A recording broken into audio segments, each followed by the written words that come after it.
There's a pretty one, Ulysses.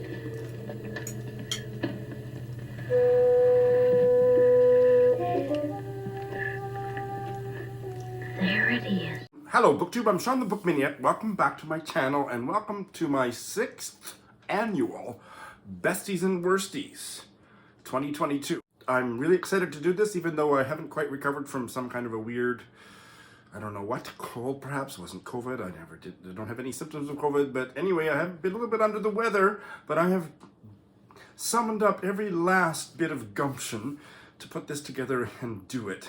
And I have a bottle of wine to see me through to the end. Just before I hit record, I opened the patio door a little bit more because I just had a shower and got into my new blouse. This is my debut of this new blouse I got for Christmas from my mom. Isn't it fabulous? So this is my Besties and Worsties blouse. And I opened the patio door to get some more air in because I was a little sweaty from the shower and just perspiring with anticipation to get into all this. And I knocked my bottle of wine over and I almost had a conniption, but of course the cap was on, so all is well, boys and girls. And I also, as I was picking up the bottle, I knocked my reading lamp, which is giving me some extra help in the lighting department, over, and it almost went down. So yeah, it was a little bit of drama there. It's all going to be downhill from there. The first thing I have to say before I get into the categories is maybe I'm getting soft in my old age. I don't have a lot of bitching and take-down commentary in this edition of Besties and Worsties. I think that's all right, but I hope you're not going to be bored by me singing the praises of so many great works of literature and so on, and focusing on the positive. There wasn't a lot of negative in 2022 for me. There's a few reasons. One, I think I know my own taste better, so I don't choose books that I know I'm probably going to hate. And I went through a few years there where I was just kind of wide-eyed and wanted to try everything, and didn't like most of what I tried, genre fiction, hooey, and stuff like that. I'm picking stuff that I know I'm probably going to like, and there have been a few surprises that I'll be happy to tell you about, and they've been positive surprises, but I don't have a lot of bitching and moaning to do to wrap up this year. Sorry. The other thing is, I read about a third less than I usually do because I was so busy in the middle part of the year getting ready to move and then getting adjusted to living back in Canada. So I still read a pretty darn good number of books, but not as many as usual, and so there was less. I only had 18 bales this year, so maybe I buried the lead. Maybe that's what I should have led with. Anyway, let's get started. Oh, did I mention this is my new blouse? As usual, in the show notes, I'm going to list the awards, the categories, in chronological order, but I alphabetized by author all the books, so you don't just have a peek at the list and not watch my video.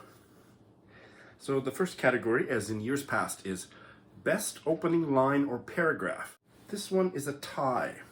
I couldn't decide between the two. The first one is the opening to this Ronald Furbank novella, Caprice, which was published, I don't know, 1917 or something. I have a video, a Zoom chat with Curtis of Curtis and Books to post very soon in January. And I didn't really care for this book all that much. I mean, it was fine. It was like a 3-star read or something. But the opening is to die for. The clangor of bells grew insistent. In uncontrollable hilarity pealed St. Mary, contrasting clearly with the subdued carillon of St. Mark. From all sides, seldom in unison, resounded bells. St. Elizabeth and St. Sebastian in Flower Street seemed in loud dispute, while St. Anne on the hill, all hollow, cracked, consumptive, fretful, did nothing but complain. Nearby, St. Nicaise, half paralyzed and impotent, feebly shook. Then, triumphant in a hurricane of sound, St. Irene hushed them all. It was Sunday again. You're going to be seeing this book again later in this broadcast, but I loved the opening paragraph of this very much as well.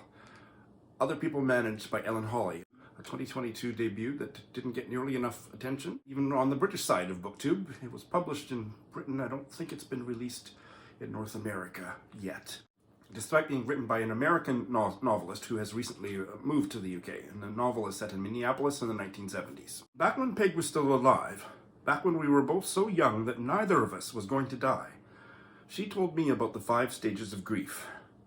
We'd each lost a parent when we were young. Her father when she was 14, my mother when I was 12. But even so, we talked as if grief was something neither of us knew personally. This was in the 70s. The 5 stages were exciting and new, and that was all we let them be in that moment, something she'd studied in one of her classes, something we could talk about. When I try to remember the stages now, I come up with denial, bargaining, something else, another something else, and acceptance. No matter how often I come back to fill in the blanks, I can't name the missing stages, and that seems oddly right. I live in one of those empty stages. Denial didn't work. There's nothing left worth bargaining for, and I'm damned if I'll accept it. If I did, would Peg come back and drink that last cup of coffee with me after supper? That gap, that missing step, suits me. And the next award is for Sexiest Writing or Scene, and I do have a scene for you. I don't typically choose am not typically impressed by graphic sexual scenes. They rarely float my boat, but I'm fascinated by how sex in literature can be rendered in a sensual way without going into too much detail. Those are the kinds that get me. So that's the kind I've got. And this is from a novel published in an English translation in 2021, The Peacock by Isabel Bogdan, translated from the German by Annie Rutherford. One of my surprise hits of the year. I loved it. And it's set in the Scottish Highlands. A group of banking colleagues and their boss from London come up to this retreat space in the Scottish Highlands, managed and owned by a lord and a lady, a laird and a lady, and a facilitator comes to do teamwork, team building. It's a team building weekend seminar, and nobody's into it, nobody really wants to do it, and a lot of hilarious things happen involving peacocks and dogs and, oh my goodness. Maybe in the last third of the novel, in spite of all the madcap stuff and in spite of everyone's pessimism about this team building bullshit, they do start to get to know each other better. And one night, 2 male co-workers and the female facilitator take advantage of the laird and lady's offer to use their outdoor hot tub. I think it's at winter, it's winter time. And they go over and they don't have bathing suits. I'm gonna read you 2 chunks and leave out the stuff in the middle to keep it short. To keep it shorter. The sky was clear. The moon and the snow offered a little bit of light, and they could see remarkably well. It didn't bother David at all, however. He was an athlete and used to getting undressed in front of other people. He took off his dressing gown, stuffed it into the plastic bag which held his towel, hung the bag from a branch, and climbed down into the warm water. Rachel imitated him, but made an effort to turn away a bit. And so eventually Andrew decided it didn't matter and joined the others in the hot tub. They each found a seat in one of the corners, and for a while they didn't say anything at all. They simply lay in the warm water, looking up into the starlit sky, listening to the rustling of the undergrowth, letting the warmth of the water permeate their bodies, and attempting to ignore the biting smell of chlorine. "Beautiful," one of them sighed, and the other 2 murmured in agreement. Now and then, one of them would call Mervyn is their boss's dog, who always came trotting back immediately. He never went very far and didn't give the impression of being on the hunt for peacocks. David briefly climbed out of the hot tub and fetched a hip flask from his dressing gown pocket. It had drambuie in it, he said. Did anybody want a sip? Rachel had never been exactly sure what drambuie was. It was something Scottish, David said, a whiskey liqueur with honey and herbs or something. It made you smile at any rate. She said just try it. Rachel took a sip. It was sweet and powerful at the same time, and then skip a bit. The drambuie hit Rachel first. She wondered aloud what all the buttons at the front of the hot tub were actually for, and pressed one. A light went on beneath the water, and all 3 of them suddenly felt considerably more naked than they had before. Rachel quickly turned the light off again, and pressed another button, which turned on the whirlpool. There was suddenly a loud bubbling. Air came out of unexpected holes in the walls and floor, and all 3 of them were briefly lifted from their seats by the churned-up water and pushed in directions they hadn't anticipated. The hot tub was very small. Skin encountered skin. Limbs drifted any which way. Hands and arms brushed against other bodies. Feet and legs brushed against other feet and legs. And none of the three quite knew who they had just touched and where and who had just touched them. And none of them could have said if the hot tub was too small or just small enough. None of the three found these moments of touch unpleasant, but none of them would have admitted that. Truth be told, they would all have liked it to go on for a bit longer, if that hadn't been impossible. Unsexiest writing or scene. I'm not going to read a scene from this. I've already told you how much I dislike this book, so I'll just briefly mention L.P. Hartley's final novel, a novella, The Harness Room, which was recently brought into print, and I'm not sure why, by Valancourt Books. Also very expensive to buy. And the only sexy thing about this book is the cover illustration. It was so intellectual, and the characters were so stuck up in their head, and I debated with myself for a long time, is that just an accurate representation of gay men of a certain era and how disconnected they were from their bodies? But ultimately I decided no. Because, compare this to Maurice by E.M. Forster, written 50 years before, that was so sensual. And this was just devoid of any sensuality, and it was so devoid of anything like that I missed references to the fact that they had started having sex, the two male characters, as long before they did. It was just abysmally prim. I hated it. All right, I just had to go up and grab this book, so I moved everything, so the angle's going to be different. But, this is an amateur operation, boys and girls. The best cover. I have kind of lost interest in covers over the last couple of years. I still appreciate a good cover. And if I had expanded it to the best covers I'd seen at bookstores or whatever, I would have had better choice, but I don't pick books because of their covers. However, the one that I'm going to show you is one that I just started reading on December 31st, so that counts. And it does have a really beautiful cover. And that is the debut novel, Greenland, by David Santos Donaldson, which is about a debut novelist struggling to write a novel about E.M. Forster in the first-person voice of his black lover. But that cover, I think, is just exquisite. So, nothing else would come in second, third, or fourth, but this was, hands down, my first pick. And I've just read the first 10 pages as an audio-text combo, and it's starting out really good. The book I wished I bailed on, this is not quite... because, again, I bailed on 18 books, I think it was 18, and I don't have many that would fit into the category. The only one that does, and it's not quite a fit, is Radiant Fugitives by Nawaz Ahmed, which I believe was a 2021 debut. It has a gorgeous cover too, actually.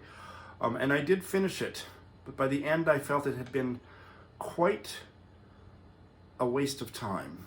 However, I just went back and reviewed my Friday Reads kind of wrap up about it, and there were certain things that I've now forgotten that I appreciated about it. It really blended the politics and the personal quite well, and the characters were some fairly vivid, but it had nearly fatal flaws in point of view and a completely kind of fumbling misuse of foreshadowing that just detracted. The other thing that really made me feel it was a waste of time was that so much of it was explained. The author didn't trust the reader and so it was if it had been in normal font, it would have been a 500-page novel. It was about a 370-page novel in tiny print, and it could have been in normal print, a 300-page novel, and been a better novel for it. I will probably try something else by this author, but this was quite a bit of a miss, and I think I did invest more time than it was worth.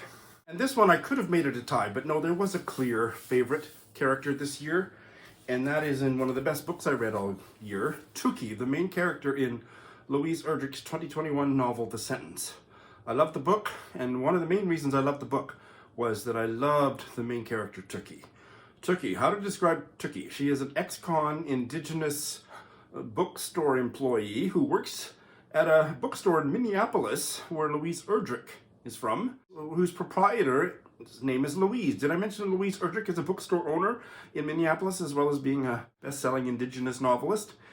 In this fabulously messy novel, Louise Erdrich creates a character, Tookie, who is wounded, bookish, sassy, vulnerable, defended, questioning, brilliant, open to so many things. I don't even know how to describe her. Tuki was such great company in this book that I have missed her terribly ever since. She's one of the most fully realized, fabulous characters in recent American literature. I loved Tuki with all my heart. I'm giving an honorable mention to two minor characters, although they kind of, for me, overpowered a lot of the other stuff that was fabulous about the novel, but they were not major characters. But I have to mention them. And they are Dot and Ruth Ann. In this Canadian novella, Happy Sands by Barb Howard, I have a Zoom chat with the author on my channel. I've talked about it, a couple times otherwise. The protagonist and her family go every year to the same holiday resort. It's not a glamorous place. It's just a bunch of kind of rinky-dink little cabins in British Columbia. They're from Alberta, and every summer they go for 1 week to the same rinky-dink little resort.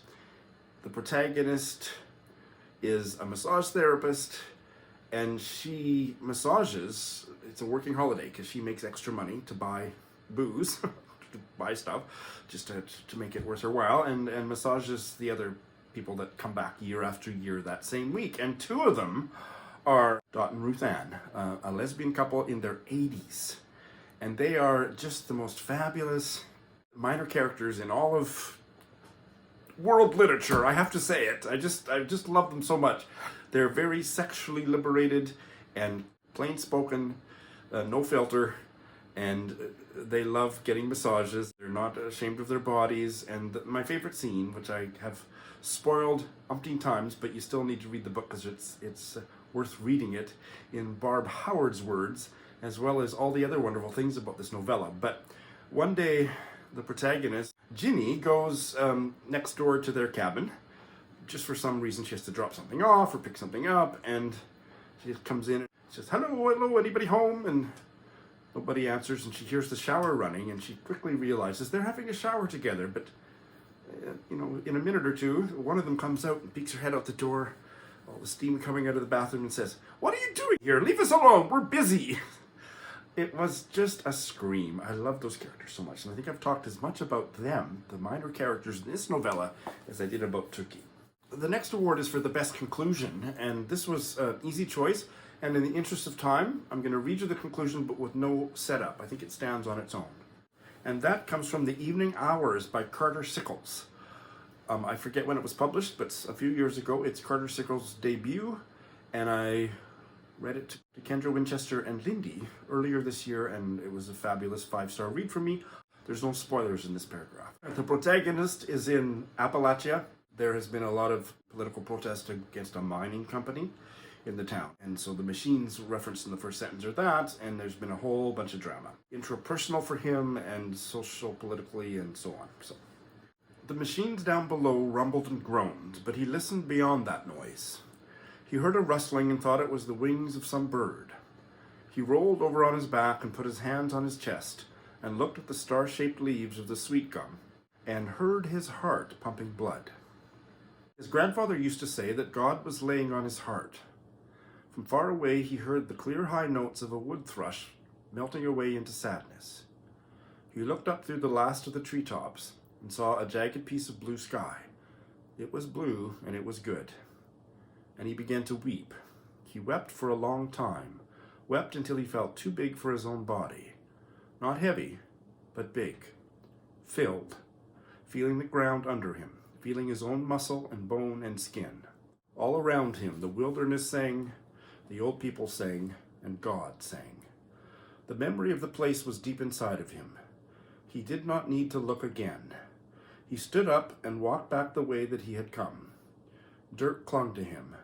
He left it on him and got in his truck and rolled down the window, squinting at the bright sun.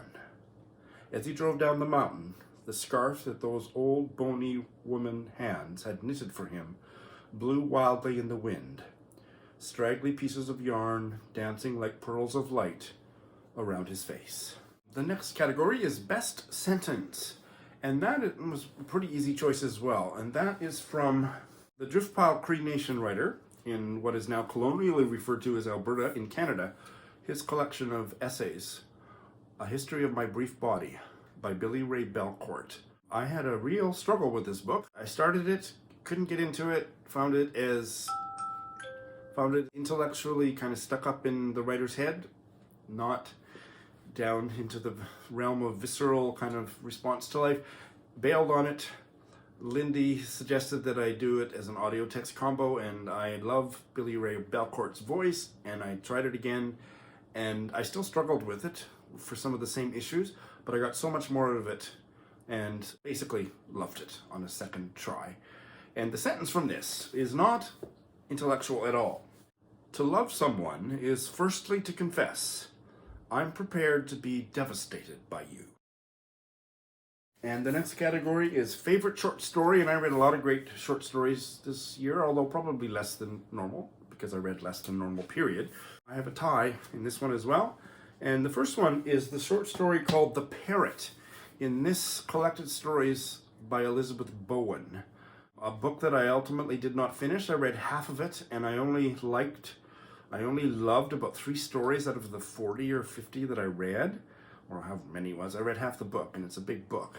I think I read about 35 stories or 40. So diminishing returns, I just gave up on it. Anyway, I loved the story The Parrot. So the premise of the story The Parrot is that a kind of upper class hoity-toity woman lives on a certain street, probably in London, but I can't remember now. And she is always bad-mouthing the kind of bohemian people that live either next door, I think 2 doors down.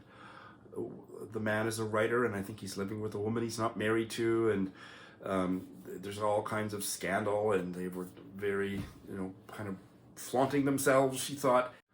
And one day, I think the lady of the house, this upper class snob, maybe she's having a bath, I forget what she's doing, but she's indisposed, and she has a pet parrot, and it gets out, unbeknownst to the lady, but the 2 servants are just beside themselves with anxiety. They have to catch the bird, and they try to catch the parrot, and it leaps across into the next neighbor's yard, but the next neighbor is socially acceptable, so they're thinking, okay, we can get it, but then it goes into the bohemian writer's yard. The yard is not a British term, but garden, I guess. And so this really nervous maid, or whatever, she's not a maid, but she's a servant, and she has to go and knock on the door, and then this bohemian couple, they're so welcoming to her, and she's got all these preconceptions about the kind of life they lead, and part of it is secretly she's kind of turned on by it, but she can't acknowledge any of that, and she's very prim, and they take her up, and it goes from there. You have to read the story, but it's really well done. That is one of the best stories I read all year. It tied with another story that I read much later this year in this collection, which was a Giller Prize nominated collection, Lesser Known Monsters of the 21st Century by Kim Fu. And the first story was To Die For. It is called Pre-Simulation Consultation XF007867. I didn't really care for most of the rest of the collection, to be honest. There was 1 or 2 other stories I kind of liked, but this story blew me away because it was so emotionally powerful. The premise of it is a kind of a sci-fi premise, which is not my bag, but that a woman wants to avail herself of this simulator, and she is having a pre-simulation conversation with a staff member, an operator. She tells him that the simulation, the fantasy that she wants to enter into and live, experience, and that's what the machine does, it gives you whatever experience you want, but there are limitations. And her thing is, she wants to relive the experience of going to a botanical garden or whatever those big terrarium buildings are with plants, with her mother, who has since died, because all the time she was in the big terrarium, what the hell is it called? Botanical garden, anyway. It's botanical garden. So all the time she was with her mom last year or whatever in this botanical garden, she was on her phone and not really paying attention to her mother. And in retrospect, she wants to have another chance to re-enter that experience and do better, and have a memorable experience, an emotionally gratifying experience with her mother. And the operator of this technology, this simulator, saying, oh, we can't do that. You can't meet dead people. It's too addictive and blah, blah, blah. She gives all kinds of reasons why he just cannot permit her to enter into that type of fantasy. And the conversation back and forth just has a gathering power of emotional, it was just such a powerful story about grief. I didn't care a whit about the technological part. Like, if you're into sci-fi, you might get all kinds of other different things than I did. I got an experience of a conversation, and it's got a brilliant ending that is also packs a real emotional wallop.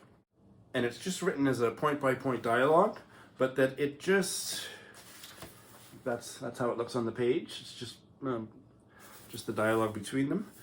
It's the first time that I can remember where I ever read anything that was vaguely sci-fi that moved me. So it's a very special story to me, and I recommend it very highly. I recommend the rest of the book less highly, but lots of my booktube and other bookish social media besties loved the whole collection much better than I did, but I absolutely loved that first story. The next category is the book that has stayed with me the most, or that is aging well, and I have two. And the first book, actually they're both collections of short stories, interestingly. This is a book I read early in the year, Nalia Shiga's The Paper Door and Other Stories, translated by Lane Dunlop, and the edition I read is published, the second printing, 2000. And this book sat on my shelf for years. I paid $2 for it at a used bookstore when I lived in Tokyo. I lived in Tokyo up until this May. And I finally read it earlier this year and absolutely loved it. And these stories, I feel like I have a new vocabulary to talk about them after just having finished Amina Kane's book on writing, The Horse at Night or whatever. These stories were so unusual in the way that they fixated on moments and experiences that didn't seem to advance the story, but in fact, in a very powerful, almost subterranean way, did. Many of the characters in these stories that were written between the years 1904 to 1945 have extended passages about characters, Japanese people, that are interacting with insects. Or observing insects. Interacting is not the right word, but that these extended scenes just were so unusual and so powerful. Those are the kinds of things I've been thinking about, and I'm now kind of rethinking about them in a new way, having just finished the Amina Kane treatise on writing. But this was one of the best short story collections I've ever read coming out of Japan, and it is aging very well. A collection of linked short stories that I read quite recently, Glass Beads by Dawn Dumont. Those of you who watch me regularly or pay attention to the news in Canada, especially about Indigenous issues, will know that Dawn Dumont is a very well-known and well-regarded Indigenous writer who lives in Saskatoon. And she disappeared this summer, and it seemed like it was the classic tragic murdered and missing women narrative, but in fact she disappeared herself and her young son because she says the police weren't taking her reports of domestic violence at the hands of her white common law husband. I don't know the details, but seriously. And so she fled to the United States under an assumed identity and got arrested there and sent back here, and there's going to be a trial. I read this with that limited knowledge of her personal life of late in the background, and I just have to say that I've been dwelling on it, ruminating on it, thinking about it in a way that is causing, and I don't want to amplify this any more than is necessary, but it's causing me actually a lot of pain. I'm really upset about what's happening because I believe her story completely. And, you just have to read a book about Indigenous issues in Canada to know, of course, she's telling the truth and the police are lying. That's Canadian history in one sentence. And this collection of short stories that she wrote that was published in 2017, it's about a group of Indigenous friends who, many of them got to know each other as children on the reserve, but they all kind of lived and slept or hooked up or dated each other in their young adulthood in Saskatoon encompasses all of that racist colonial violence without dwelling on it. And so reading these stories and now reflecting on them without any new update about what's going on with Don Dumont, I just have militantly outraged and sad feelings about all of this that I can't express. So this is also a book that's aging well is not the phrase, but I can't help but sit with, stew about, and feel a lot about the stories she's put out into the world and the story that she's now living that is just another colonialist nightmare. Well, I'm disappointed that I can't find this novella, but the category is the most vivid setting. Anyway, here is the cover gif. It is Dowra by the Indian writer Anukriti Upadhyay, which was the first book I believe it's the first book I finished in 2022, and it was my first 5-star read of the year, and I absolutely loved it. And the setting is in Rajasthan, in, I'm not sure if rural is the right word, but we'll go with that. In the interests of good grammar, let me just rephrase that. Rural Rajasthan. And one of the ways that the setting was so evocative was the way that music was, that the indigenous local music of the small communities in Rajasthan, that this Indian inspector from a nearby municipal government, he was a taxation director when he was traveling from place to place and experiencing and completely fascinated by, seduced by, really, the music, was just an incredible experience. So I'm not going to say any more. I wish I had time to say more, other than you must go read Dowra by Anukriti Upadhyay. The next category is the most surprising bail, and hands down, that is Anthony Marra's third book, Mercury Pictures Presents, 2022 release. It was my most anticipated release of the year. I was just so looking forward to it, and I ended up bailing on it. How far did I get? I don't remember, but I got about 30-40% in, and it was just a complete flop. As far as I was concerned, there are many readers who I respect that thought the novel was a very fine novel, and that's great, but I thought it was a complete flop. There was something, though, in the way that he used humor that worked so beautifully in a constellation of vital phenomena that just was a complete failure here. It had a big, expansive plot that was just kind of all over the map, and sometimes I like that, the loose, baggy monster novels. In this case, it was just a hot mess, and I didn't get invested in the characters, and I kept getting pulled out of the story by the really kind of irritating humor. It has worked for many a reader, but I am not alone in thinking that this one was very disappointing. The next one is the most moving passage or scene, and this comes from Night of the Living Res, a debut short story cycle by Morgan Talty. Oh my God.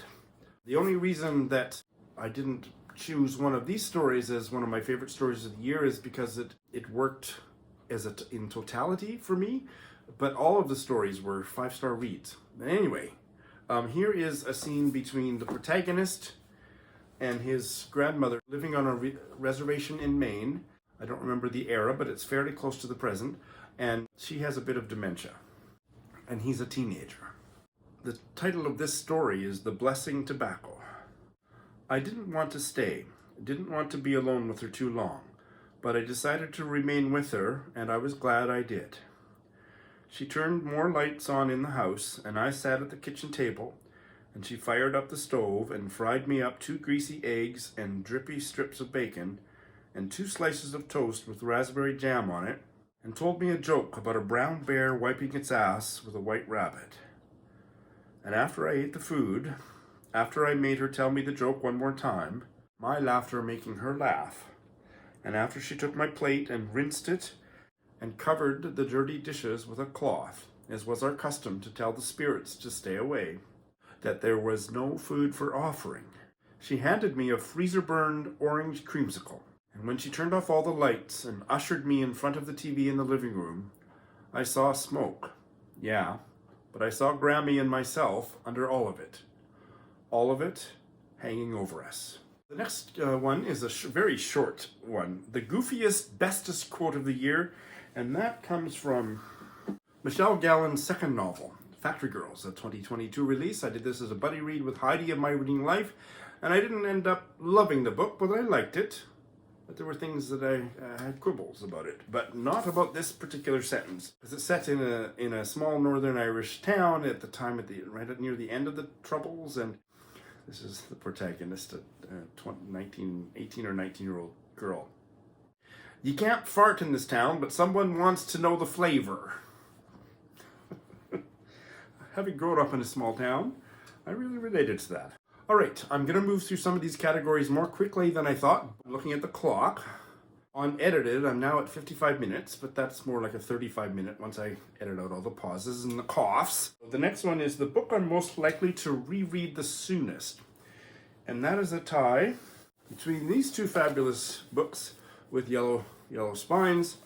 The first one is Indelicacy by Amina Kane, and, as I've already talked about, A History of My Brief Body by Billy Ray Belcourt. Indelicacy by Amina Kane, I knew that it was a book that I needed to reread because it hit me so personally that I felt exposed reading it, and I also felt mute. The other day I went back and watched what I had said on the Friday Reads after I finished it, and there was things that I talked about there that I don't remember in this novel. So just fascinating. It really touched me. Touch is too gentle of a word. It really confronted me in a beautiful, challenging way. So I'm going to be rereading this soon. I'm hoping one of my top tier patrons will ask me to read it to them. And just to build on what I said earlier about this collection of personal essays, autobiographical essays, I think I would get so much out of a second reading. So these two. I'm getting more and more into nonfiction. I still prefer fiction hands down, but I certainly see the value of nonfiction more than I did when I started my BookTube channel. I no longer poo-poo it. I can't rank my top 5 nonfiction reads, first, second, third, or whatever, but they are all books that I loved and recommend very highly, and I'm not going to take more than a sentence or two to talk about each one. First one is by the German writer Natascha Woden. She came from Mariupol, translated from the German by Alfred Coopers. Natascha Woden, she's a Ukrainian German writer, and this is her novel about her researching her parents' lives and the family history going back into Ukraine throughout and prior to the Second World War.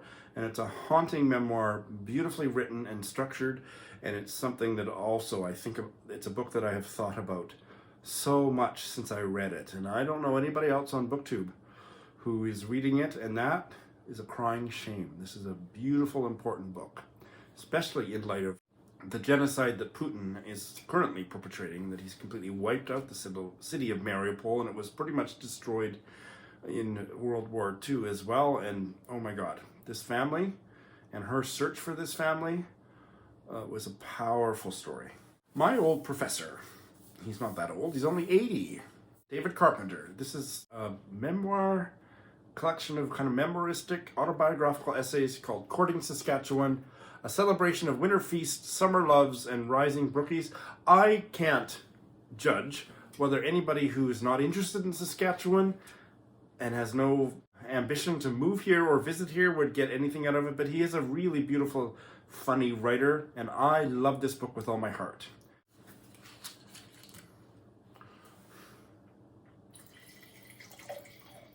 I guess if you forced me to pick one, it would be this one, but this was a phenomenal read. Valley of the Birdtail. The subtitle is An Indian Reserve, a White Town, and the Road to Reconciliation by Andrew Stobel-Snyderman and Douglas Sanderson, aka Amo Benashi. I interviewed the writers on my channel. I'll put a link to that video, obviously. And this is one of the most important books that I've ever read, and I've read several important books that I loved, but this is right up there among them, about Indigenous issues in what is now colonially referred to as Canada. beautiful book that read like a novel with an actually surprising, fascinating, quite convincing proposal about how we dig ourselves out of this colonial mess and actually achieve something that is not just bullshit, superficial reconciliation. I love this book with all my heart. And this is Editing Shawn. I noticed I left out one of the 5, another nonfiction title that meant a whole lot to me in 2022. This biography of Fannie Lou Hamer, Walk With Me, by Kate Clifford Larson. Oh my god, what an impactful read. I loved her justice-seeking, morally righteous soul. And this is last but definitely not least. Oh my god, I love this book so much. Look at that, it's a tome. Fintan O'Toole's We Don't Know Ourselves. A Personal History of Ireland Since 1958. I'm not sure that I like the subtitle because it's... Fintan O'Toole is a prominent journalist or retired journalist in Ireland. He does touch on how the different aspects and themes and events in modern Irish history touch on him and his family, but that's not the central thrust of the book. I need to read more books by journalists because this was just so accessibly written, beautifully written, and just opened my eyes to getting beyond what the superficial crap you get in movies or whatever. It gets down so much deeper into the social political, not just hypocrisies, but there's a lot about hypocrisy in this book. Oh my god. But just a really clear-eyed, no filter look at his own country and all the ways in which the government, and oh my god, let's not forget the church, the culture and the society has oppressed the people. I loved it. It was just one of the best works of popular history I've ever read in my life. Don't let the girth, the length of it, intimidate you. I did it as an audio text combo, and it's just, I think about it, I've really been thinking about it a lot ever since I've read it, and wish that somebody would write such a clear-eyed, irreverent, hard-hitting history of my own fucked up country. The next one is The Veil I'm Most Likely to Try Again, and just very briefly, I would be willing to give this another try. Read the second half of it, Elizabeth Bowen's Collected Stories. Next, the most surprising 5-star read. I have a tie. The first one is this novella by Willa Cather, A Lost Lady. And the reason this was a surprising 5-star read is that I had a mental block about Willa Cather because I had such a negative experience as a graduate student, and I took a class in James, Wharton, and Cather, and for some reason because of my negative experience, it wasn't particularly focused on this class. This was one of the better classes I took, but it showed me I can't stand Henry James. What an old poop he was. Loved Elizabeth Wharton, but I haven't been able to read Willa Cather ever since, and that was, 20 years ago, and this was the breakthrough book. This was to do with a Mooks and Gripes podcast read along, and I read it, and I loved it. 5 stars. And this was a surprising 5-star read because this was a happy book. This was a comedic book that didn't, in many ways, wasn't a serious, elevated, highfalutin literary novel. But in fact, it had aspects of all of those things. But the fact that it was kind of a feel-good novel, a happy book, made it a surprising 5-star read. Did I say the title? Happy Sands by Barb Howard. The most disappointing read, disappointing doesn't even begin to cover it. This is memoir by Joe Brainerd, I Remember. I've had it on my shelf for 10 years, 15 years. Every sentence begins with I remember, and that aspect, that structure, that approach to writing a memoir really worked for me. He was a gay artist that died of AIDS quite young. It's published in 2000, and I think he died during the AIDS epidemic. But much like David Sedaris and his shitty diaries that he's publishing, this is so fixated on the author's racist bullshit impressions of black people that I fucking hated it. God, white gay men suck. My favorite 2022 read, hands down, That was this short story cycle, Knights of the Living Res by Morgan Talty. This was a powerful collection of interlinked short stories that just laid bare the ways in which colonial whiteness has sequestered and pushed away Indigenous folks and all the tragedy that ensues from that. And Morgan Talty shows the dignity of these wounded, beautiful characters. The book I liked or loved that has faded away the most, very briefly, Fieldwork in Ukrainian Sex by Oksana Zabusko, translated from the Ukrainian by Halnya Hearn. I don't remember anything about this. I kind of liked it, but yeah, no, I don't remember anything about it. Next, the best title. I'm not going to say anything about the books, but I have a three-way tie. This novel from northern Nigeria, translated from the Hausa, Sin is a Puppy That Follows You Home, by Balaraba Ramat Yakubu, translated from the Hausa by Aliyu Kamal. That title, Sin is a Puppy That Follows You Home. And the other two I read on ebook, God's Children Are Little Broken Things by Arinze Ifikando, a queer Nigerian writer, and this was a short story collection. And an Asian Canadian novella, You Are Eating an Orange, You Are Naked by Shung King. Books which in various degrees I liked or loved, but the titles have really stood with me. Next, a fairly new category. I think I introduced it for the first time last year. The best characterization of a female protagonist by a male writer. Hands down, that goes to a book that I wish that I had more categories and more time, because it's a really important, influential, impactful book in my reading year. And that is the novel The Wanderers by the South African novelist Mpumi Ntabeni, otherwise known among his friends, in which I'm going to include myself, Mpush. I will put a link to Bob the Booker's in my chat with him about this novel, his most recent one. The female characterization in this book was exquisite. It's a powerfully anti-misogynist, if not outright feminist novel.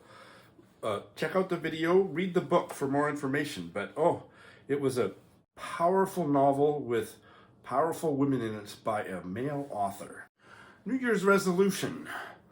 I'm going to eventually, I thought I was going to start out of the gate with this change, but it's going to take me the month of January to make this change. But I'm going to whittle down my maximum limit of current reads down from 12 to 10. Isn't that fascinating?